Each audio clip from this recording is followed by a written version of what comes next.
ഇടുക്കി കുമളിയിൽ +2 വിദ്യാർത്ഥിനി ആത്മഹത്യ ചെയ്ത സംഭവത്തിൽ ആൺ സുഹൃത്തിന് പോലീസ് കസ്റ്റഡിയിലെടുത്തു.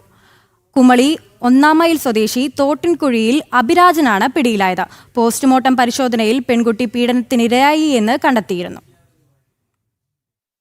കഴിഞ്ഞ ഞായറാഴ്ചയാണ് കുമളി സ്വദേശിനിയായ പെൺകുട്ടിയെ വീടിനുള്ളിൽ തൂങ്ങി മരിച്ച നിലയിൽ കണ്ടെത്തിയത്. ഇടുക്കി മെഡിക്കൽ കോളേജിൽ നടന്ന പോസ്റ്റ്മോർട്ടം പരിശോധനയിൽ പെൺകുട്ടി ക്രൂരപീഡനത്തിന് ഇരയായി എന്ന് കണ്ടെത്തുകയായിരുന്നു. പിന്നാലെ നടത്തിയ അന്വേഷണത്തിലാണ് കുമളിയിലെ ജീപ്പ് ഡ്രൈവറായ അഭിരാജിനെ പോലീസ് കസ്റ്റഡിയിലെടുത്തത്. പരിചയം മുതലെടുത്ത് പെൺകുട്ടിയെ വിവിധയിടങ്ങളിൽ എത്തിച്ച് പീഡിപ്പിച്ചുവെന്ന് പ്രതി പോലീസിനോട് സമ്മതിച്ചിട്ടുണ്ട്. അഭിരാജുമായുള്ള ബന്ധം പെൺകുട്ടിയുടെ പിതാവ് ചോദ്യം ചെയ്തതിനെ തുടർന്ന് കുട്ടി മുൻപ് കുമളി പോലീസിൽ പരാതി നൽകിയിരുന്നു. തുടർന്ന് ഇരുവിഭാഗത്തെയും സ്റ്റേഷനിൽ വിളിച്ചു വരുത്തി സംസാരിച്ച ശേഷം കുട്ടിയെ അമ്മയ്ക്കൊപ്പം വിട്ടയക്കുകയായിരുന്നു. പിന്നീട് കഴിഞ്ഞ വെള്ളിയാഴ്ച സ്കൂളിൽ വെച്ച് കുട്ടിക്ക് ദേഹാസ്വാസ്ഥ്യം അനുഭവപ്പെട്ടതിനെ തുടർന്ന് വീണ്ടും പിതാവിന്റെ അടുക്കിലേക്ക് തിരിച്ചെത്തി. ഇതിന് പിന്നാലെയാണ് കുട്ടി ജീവനൊടുക്കിയത്. ആത്മഹത്യക്ക് പിന്നിൽ മറ്റാരുടെയെങ്കിലും പ്രേരണയുണ്ടോ എന്നതടക്കമുള്ള കാര്യങ്ങളിൽ പോലീസ് വിശദമായ അന്വേഷണം നടത്തിവരികയാണ്. കോടതിയിൽ ഹാജരാക്കിയ പ്രതിയെ റിമാൻഡ് ചെയ്തു. സംഭവത്തിൽ ചൈൽഡ് ലൈനും സ്വമേധയാ അന്വേഷണം ആരംഭിച്ചിട്ടുണ്ട്.